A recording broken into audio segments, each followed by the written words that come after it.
दोस्तों नमस्कार, आदाब, सत श्री अकाल, वंदे मातरम। कैसे हैं आप सब लोग? उम्मीद करता हूं इस कोरोना पेंडेमिक में अपने आप को सुरक्षित बनाए रखा होगा। दोस्तों आज का हमारा टॉपिक है मुग़ल काल। दोस्तों हिस्ट्री का ये पहला वीडियो है। अगर मुग़ल काल के बारे में यदि मैं कहूं कि यह भारतीय इतिहास का सबसे लंबा व सबसे महत्वपूर्ण काल था तो इसमें कोई अतिशयोक्ति नहीं होगी। मुग़लों का भारत में लगभग 350 साल का इतिहास है, 1526 से लेकर 1857 की क्रांति तक। एग्ज़ाम के पॉइंट ऑफ व्यू से यह टॉपिक काफ़ी इम्पोर्टेंट है। भारत में आयोजित होने वाली लगभग सभी कॉम्पिटिटिव एग्ज़ामों में इस टॉपिक से प्रश्न पूछे जाते हैं। दोस्तों मुग़ल काल को एक वीडियो में कंप्लीट करवाना संभव नहीं है। इस पर लगभग 2 या 3 वीडियो बनेंगे, जिसमें से मुग़ल चित्रकला व स्थापत्य कला शामिल नहीं है। इनके वीडियो अलग से बनेंगे।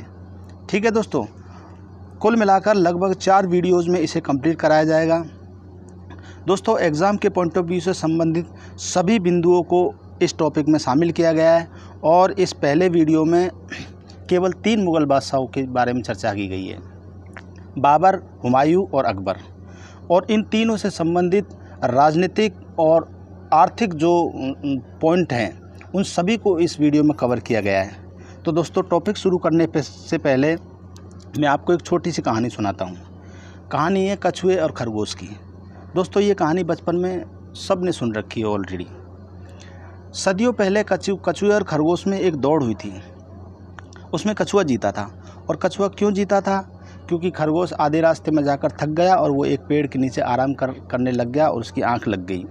लेकिन कछुआ निरंतर चलता रहा और अपनी मंजिल को प्राप्त करता रहा। इस कहानी से हमें ये शिक्षा मिलती है कि अगर हम किसी कार्य को निरंतर रूप से करते रहें तो एक न एक दिन मंजिल अवश्य प्राप्त होगी। बीच में थक कर हार कर नहीं बैठना चाहिए दोस्तों, क्योंकि मन के हारे हार है और मन के जीते जीत। इसका सबसे बड़ा उदाहरण है भारत की अरुणिमा सिन्हा, जो विकलांग होने के बावजूद भी दुनिया की सबसे ऊंची 7 चोटियों पर चढ़ाई कर चुकी है। ठीक है दोस्तों, ये कहानी का एक पहलू था। अब दूसरा पहलू ये है कि 200 साल बाद फिर से इनमें दौड़ होती है, कछुए और खरगोश में। अब मुझे ये बताइए कि जो दूसरी दौड़ हुई उसमें कौन जीता और क्यों जीता? इसका जवाब आपको कमेंट सेक्शन में देना है दोस्तों। फ़िलहाल तो आप टॉपिक का आनंद लीजिए। टॉपिक शुरू करता हूँ मैं मुग़ल काल। ठीक है दोस्तों, अब मुग़ल काल को जानने के स्रोत हैं, उन स्रोतों के बारे में चर्चा कर लेते हैं। लेफ़्ट हैंड साइड में मैंने लेखक और राइट हैंड साइड में उनके द्वारा लिखी गई पुस्तकें या रचनाओं का विवरण किया गया है। पहला है बाबर। बाबर ने स्वयं अपनी आत्मकथा लिखी बाबरनामा के नाम से, बाबरनामा या तुजुक बाबरी। तो कौन सी भाषा में लिखी? तुर्की भाषा में। दोस्तों ये वाला जो पॉइंट है ये एग्ज़ाम के पॉइंट ऑफ व्यू से बहुत ज़्यादा इम्पोर्टेंट है दोस्तों। इसको आप हमेशा याद रखना, क्योंकि एग्ज़ाम में पूछा जाता है कि तुजुक बाबरी या फिर बाबरनामा कौन सी भाषा में लिखी गई है। ठीक है दोस्तों, अब नोट है यहाँ पर, बाबरनामा का फ़ारसी में अनुवाद अब्दुल रहीम खान खाना ने, जबकि अंग्रेज़ी में अनुवाद मैडम बेवरेज ने किया। दोस्तों बाबरनामा का अनुवाद कई भाषाओं में हो चुका है। फ़ारसी में तो अब्दुल रहीम खान खाना ने किया और अंग्रेज़ी में मैडम बेवरेज ने। इन्हें आप याद रखें। चलिए आगे चलते दोस्तों। अब है तीसरी है गुलबदन बेगम। गुलबदन बेगम ने हुमायूंनामा लिखी। दोस्तों ये गुलबदन बेगम हुमायूं की बहन थी और बाबर की बेटी थी। ठीक है दोस्तों, अब्बास खां सरवानी ने तारीख़ शेरशाही लिखी। अबुल फजल ने अकबरनामा लिखी या आईने अकबरी। अबुल फजल दोस्तों अकबर का नवरत्न था। ठीक है दोस्तों, फिर बदायूनी ने मुंतखब उत तवारीख लिखी। अब नोट है छोटा सा यहाँ पर, हल्दी घाटी के युद्ध को बदायूनी ने अपनी आँखों से देखा था तथा इस युद्ध को गोगुंदा युद्ध का नाम दिया। ठीक है दोस्तों, प्रश्न पूछ लिया जाता है कि हल्दी घाटी के युद्ध को किसने गोगुंदा का युद्ध कहा? तो बदायूनी। ठीक है दोस्तों, अब फिर आता है जहांगीर ने लिखी जहांगीरनामा। दोस्तों मुग़ल काल के सिर्फ 2 ही बादशाह ऐसे हुए हैं जिन्होंने अपनी आत्मकथा लिखी, अपनी ऑटोबायोग्राफी लिखी, और वो 2 शासक कौन कौन से हैं? बाबर और जहांगीर।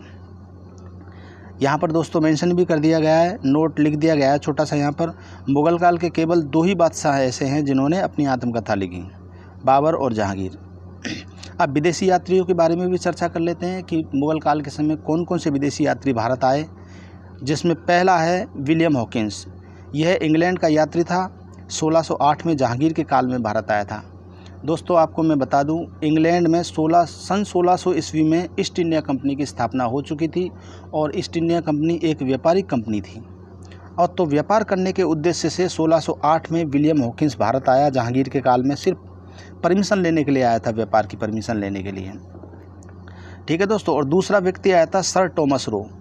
यह जहांगीर से अजमेर में स्थित मैगजीन के किले में मिला था। और मैगजीन का किला किसने बनवाया था? अकबर ने। चलिए अब शुरू करते हैं। अब मुग़ल काल के पहले बादशाह, यानी भारत में मुग़ल काल की नींव किसने रखी? बाबर ने। ठीक है दोस्तों। अब बाबर से संबंधित सभी एक एक पॉइंटों पर हम चर्चा करेंगे। आप देखते जाइए इस वीडियो को, बड़े ध्यान से सुनना दोस्तों, बहुत ही इम्पोर्टेंट वीडियो है। बाबर का जन्म 1483 में फरगना में हुआ था। ये फरगना अफ़गानिस्तान में पड़ता है। बाबर ने 1507 में बादशाह की उपाधि धारण की। पंजाब के सूबेदार दौलत खान लोधी ने बाबर को भारत पर आक्रमण करने के लिए न्योता दिया। दोस्तों ये जो दौलत खान लोधी है, ये दिल्ली के सुल्तान इब्राहिम लोधी का चचेरा भाई था। ठीक है दोस्तों। इसके मन के अंदर लालसा थी कि वह भी दिल्ली की गद्दी पर बैठे, इसलिए इब्राहिम लोधी को हराने के लिए इसने फरगना के शासक बाबर को भारत पर आक्रमण करने के लिए न्योता दिया। बाबर ने भारत में मुग़ल साम्राज्य की स्थापना के लिए 4 प्रमुख युद्ध लड़े। ठीक है दोस्तों। पहला है पानीपत का युद्ध। पानीपत का युद्ध अप्रैल 1526 में करनाल में हुआ, और करनाल पड़ता है हरियाणा में। ठीक है दोस्तों। इस युद्ध में ग्वालियर का शासक विक्रमजीत इब्राहिम लोधी की तरफ से लड़ता हुआ वीर गति को प्राप्त हुआ और बाबर ने विक्रमजीत से कोहिनूर हीरा जीत लिया। दोस्तों ये कोहिनूर हीरा एक बेशकीमती हीरा था, जिसकी कीमत लगाना बहुत ही मुश्किल था। ठीक है दोस्तों। युद्ध जीतने के बाद बाबर ने काबुल के प्रत्येक निवासी को एक चांदी का सिक्का दिया और बाबर की इसी उदारता को देखते हुए उसे मस्त कलंदर की उपाधि दी गई। ठीक है दोस्तों। इस युद्ध में बाबर के 2 तोपची थे, जिनका नाम था, ये आप लिख लें, नोट डाउन कर लें दोस्तों। इस युद्ध में बाबर के 2 तोपची थे, एक तो मुस्तफ़ा व उस्ताद अली। दोस्तों तोपची का मतलब होता है तोप चलाने वाले, और ये बहुत ही फेमस लोग थे, मुस्तफ़ा और उस्ताद अली। अब यहाँ पे छोटा सा नोट है। भारत पर बाबर का पहला आक्रमण 1519 में बाजोर भेरा पंजाब में हुआ था। दोस्तों इन 2 जगह पर बाबर ने 1526 से पहले भी आक्रमण किया था। ठीक है। अब आता है खानवा का युद्ध। खानवा का युद्ध मार्च 1527 में भरतपुर में हुआ था, और ये खानवा भरतपुर में पड़ता है, रूपबाज तहसील में। ठीक है दोस्तों। यह युद्ध बाबर व मेवाड़ के शासक राणा सांगा के बीच हुआ था। इस युद्ध में बाबर ने जिहाद का नारा दिया और गाजी की उपाधि धारण की। वह मुसलमानों पर लगने वाला तमगा कर समाप्त कर दिया। दोस्तों ये वमना नहीं है, तमगा कर है। ठीक है दोस्तों, आप इसे करेक्शन कर ले, तमगा कर को समाप्त कर दिया। इस युद्ध में बाबर ने तुलुगमा पद्धति व तोपखाने का प्रयोग किया। दोस्तों तुलुगमा पद्धति के बारे में बता दूं, यह एक रिजर्व टुकड़ी के रूप में रखी जाती थी। जैसे आधी सेना सामने से लड़ रही है और आधी सेना को रिजर्व के रूप में रखा जाता था और पीछे से वार करती थी। ये तुलुगमा पद्धति बाबर ने उज़्बेकों से सीखी थी। उज़्बेकिस्तान जो देश है उसमें रहने वाले लोगों से इसने तुलुगमा पद्धति सीखी थी, और तोपखाना इसके युद्धों में जीतने का सबसे निर्णायक कारण रहा। राणा सांगा की सेना बाबर की सेना से लगभग 4 गुनी बड़ी थी। सांगा की विशाल सेना को देखकर बाबर की सेना पहले तो घबरा गई। बाबर ने अपनी डरी हुई सेना में जोश भरने के लिए जिहाद का नारा दिया, और जिहाद का शाब्दिक अर्थ है धर्म युद्ध। ठीक है दोस्तों, इसके बारे में आपको बता देता हूँ। दोस्तों इब्राहिम लोधी को पानीपत के युद्ध में हराने के बाद जब बाबर की सेना का मुकाबला ठीक उसके अगले साल राणा सांगा की सेना से होना था। दोस्तों राणा सांगा उस समय बहुत ही ताकतवर शासकों में शामिल था। उत्तर भारत का सबसे ताकतवर अगर कोई शासक था तो वो राणा सांगा था। अब राणा सांगा के नाम से उसकी सेना घबरा गई। उसकी एक तो सेना विशाल थी और दूसरी तरफ एक ये बहुत ज़बरदस्त का क्रूर शासक था, क्योंकि खातौली और बांडी के युद्ध में ऑलरेडी इब्राहिम लोदी को ये पहले ही हरा चुका था राणा सांगा। तो उसकी सेना घबरा गई, बाबर की सेना। फिर उसने हथियार डाल दिए।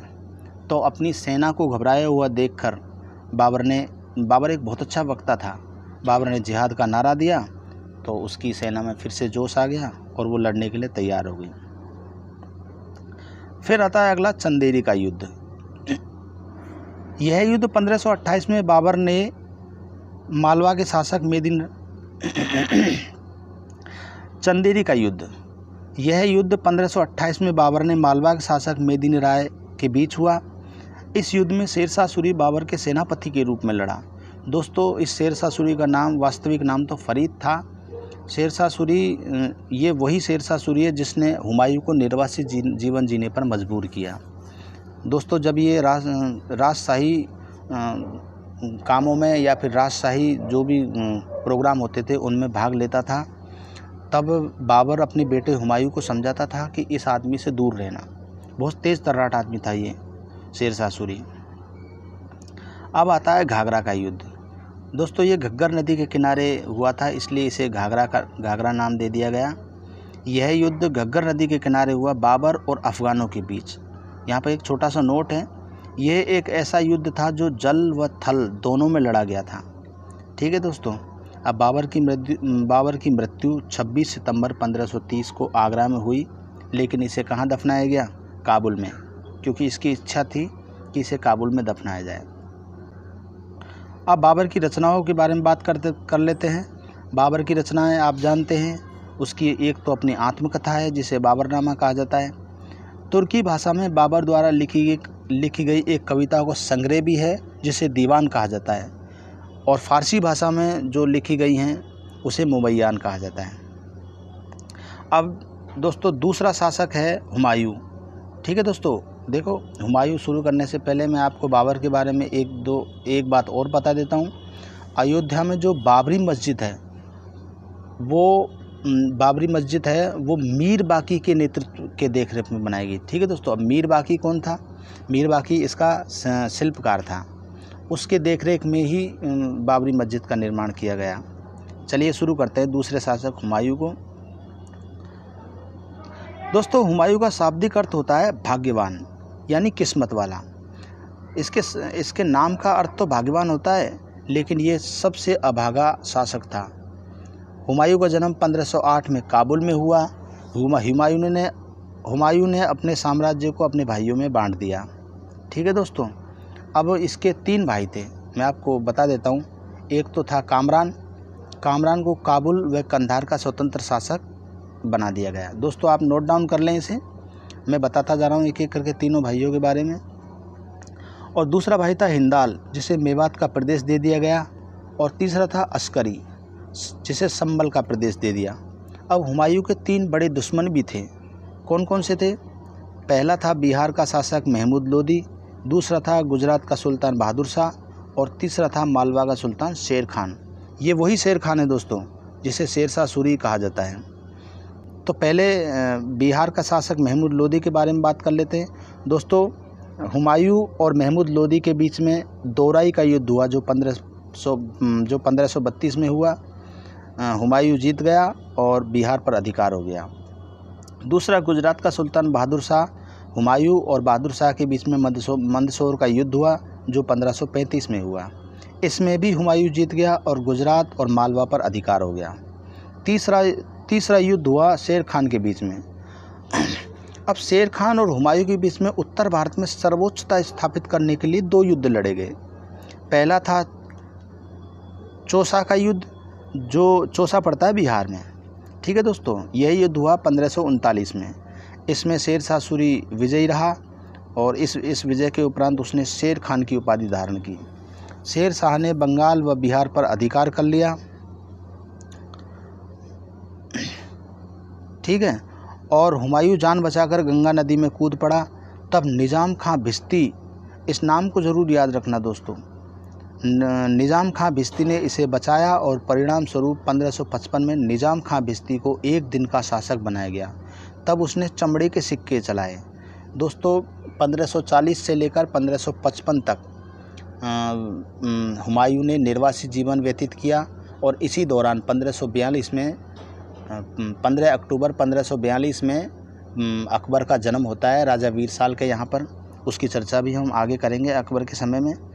लेकिन जो निज़ाम खां भिश्ती था, जे जान बचाकर भाग रहा था शेर खान के विरुद्ध युद्ध में, तो ये गंगा नदी में कूद पड़ा। तो निज़ाम खां भिश्ती ने इसको बचाया। तो इसको याद रखने के लिए निज़ाम खां भिश्ती को एक दिन का शासक बनाया गया। ठीक है दोस्तों, भारत का एक दिन का शासक किसे बनाया गया? निज़ाम खां भिश्ती को। ठीक उसी प्रकार जो बॉलीवुड की एक पिक्चर है अनिल कपूर की नायक, जिसमें एक दिन का सीएम बनता है, ठीक वैसे ही निज़ाम खां भिश्ती को भी बनाया गया।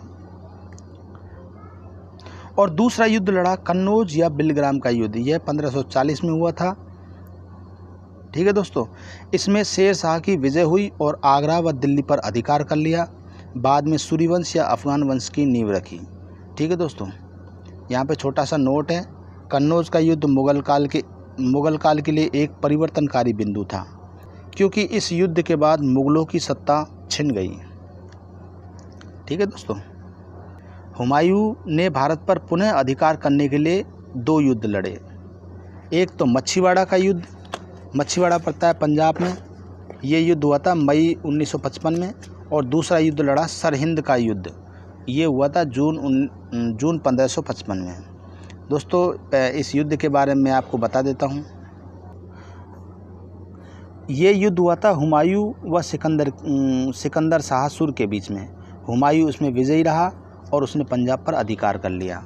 दूसरा युद्ध हुआ सरहिंद का युद्ध। यह युद्ध हुआ हुमायूं और सिकंदर शाह सुर, इन दोनों के बीच में ही दो युद्ध हुए और दोनों में हुमायूं विजयी रहा। दूसरा है सरहिंद का युद्ध। सरहिंद का युद्ध भी हुमायूं और सिकंदर शाह सुर के बीच हुआ। दोनों ही युद्धों में हुमायूं की विजय हुई और उसने आगरा और दिल्ली पर अधिकार कर लिया।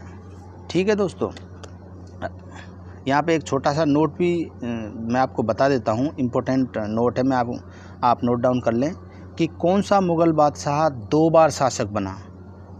ठीक है दोस्तों, तो वो है हुमायूं। हुमायूं के बारे में मैं कुछ और तथ्य बता देता हूँ। हुमायूं की मृत्यु जनवरी 1556 में दीन पनाह महल में सीढ़ियों से गिरकर मर गया। ठीक है दोस्तों, मैंने आपको शुरुआत में बताया था ये बहुत ही भाग्यवान, इसके नाम का अर्थ होता है भाग्यवान, लेकिन ये बहुत ही अभागा था। जो अंग्रेज़ इतिहासकार हैं लेनपुल, उन लेनपुल ने भी कहा है कि हुमायूं जीवन भर ठोकरें खाता रहा और ठोकर खाकर ही मर गया। ठीक है दोस्तों, अब एक बात और बता दूं, जिन दीन पनाह महल की सीढ़ियों से ये गिरकर मरा था, दीन पनाह महल को ही शेरगढ़ का किला या दिल्ली का पुराना किला कहा जाता है। अब शुरू करते हैं हम अकबर को शुरू करते हैं। अकबर का जन्म 15 अक्टूबर 1542 में हुआ। राज्याभिषेक 1556 में हुआ। इसकी माता का नाम था हमीदा बानो बेगम, गुरु का नाम था अब्दुल लतीफ़। जब अकबर को दिल्ली का सुल्तान बनाया गया तब अकबर अल्पायु था। 1542 में उसका जन्म हुआ और 1556 में जब उसका राज्याभिषेक हुआ तब वो उस समय 14 साल का था। तो उसके संरक्षक के रूप में बैराम खान ने 1556 से लेकर 1560 तक कार्य किया। ठीक है दोस्तों, उसकी धाई माँ का नाम था माहम अनगा। अकबर की तीन प्रमुख पत्नियाँ थी। एक तो थी रुकैया बेगम जो हिंदाल की बेटी थी। हिंदाल कौन था दोस्तों? हुमायूं का भाई था। ठीक है, अपन ने बात की थी ना कामरान, हिंदाल, अस्करी, तो ये हिंदाल हुमायूं का भाई था और रुकैया बेगम इस अकबर की पत्नी थी, यानी उसके चाचा की लड़की थी। दूसरी हरकूबाई या जोधाबाई, ये भारमल की बेटी थी। जयपुर के कछुआ शासक भारमल की बेटी ये थी जोधाबाई। और तीसरी थी सलीमा बेगम, ये बैराम खां की पत्नी थी। अब दोस्तों बैराम खां के बारे में बता दूं, अकबर ने बैराम खां को अपने राज्य से निष्कासित कर दिया। तब बैराम खां मक्का की तीर्थ यात्रा पर गया और रास्ते में अफ़गान सरदार मुबारक खां ने उसकी हत्या कर दी। इसलिए उसकी पत्नी से अकबर ने विवाह कर लिया।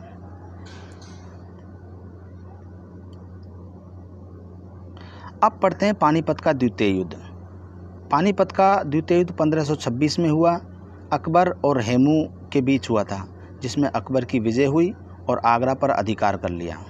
ठीक है दोस्तों, अब एक दो फैक्ट और हैं। हेमू बिहार के सुल्तान आदिल शाह सुर का वजीर था। बाद में हेमू ने आगरा, ग्वालियर, दिल्ली पर अधिकार कर लिया और विक्रमादित्य की उपाधि धारण कर ली। दोस्तों, हेमू मध्यकाल का एकमात्र हिंदू शासक था जिसने यह उपाधि धारण की। फिर दूसरी है पेटीकोट सरकार। पेटीकोट सरकार, एक तो देखो इसके दो काल आते हैं, अकबर के समय में दो काल आते हैं। एक तो 1556 से लेकर संरक्षक के रूप में बैराम खान ने इसका वो संरक्षण किया। बैराम खां को मरवाने के बाद में पेटीकोट सरकार यानी इसकी धाई माँ थी माहम अनगा। माहम अनगा ने 1560 से लेकर 1562 तक अकबर का संरक्षण किया। तो धाई माँ ने जो संरक्षण किया उसे उस काल को कहा जाता है पेटीकोट सरकार। ठीक है दोस्तों, इस काल में अकबर पर उसकी धाई माँ माहम अनगा का बहुत बड़ा प्रभाव था। ठीक है, विंसेंट स्मिथ ने कहा भी है कि इस काल को पेटीकोट गवर्नमेंट की संज्ञा दी। मतलब किस व्यक्ति ने इस काल को पेटीकोट गवर्नमेंट की संज्ञा दी? तो V.A. स्मिथ ने। आपको याद रखना है, विंसेंट स्मिथ।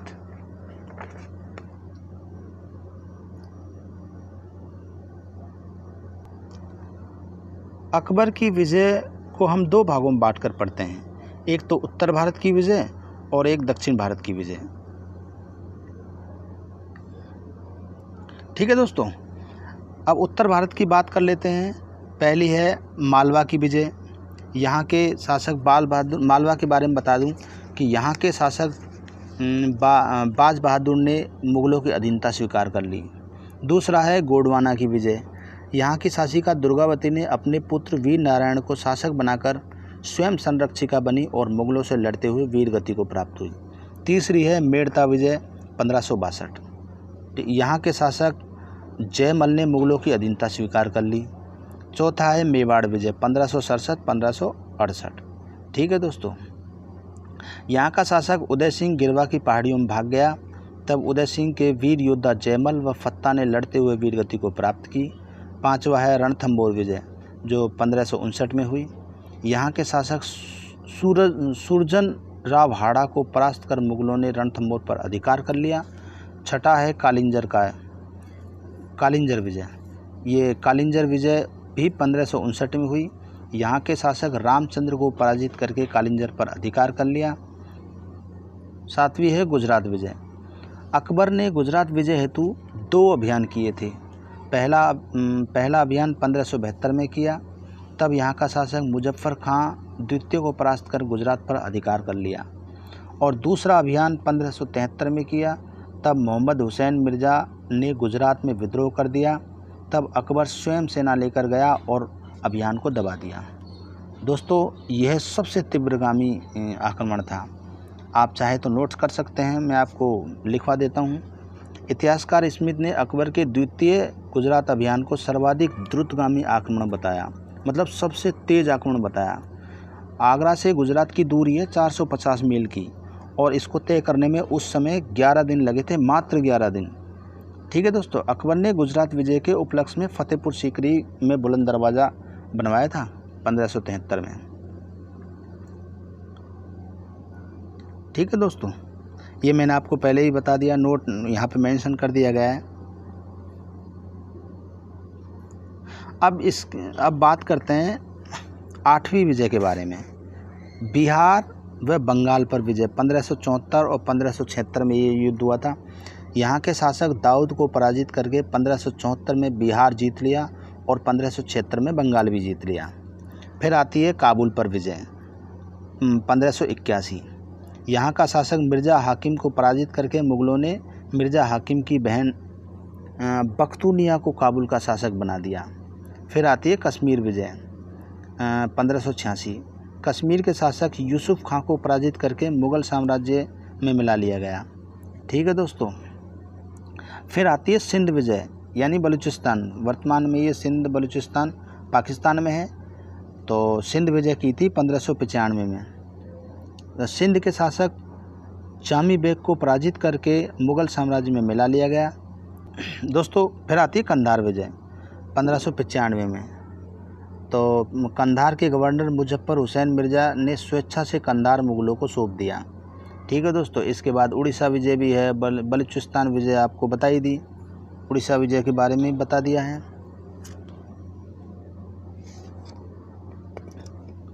उड़ीसा विजय के बारे में और बता देता हूँ दोस्तों। 1592 में यहाँ के शासक बुतलू खां को पराजित करके मुग़ल साम्राज्य में मिला लिया गया।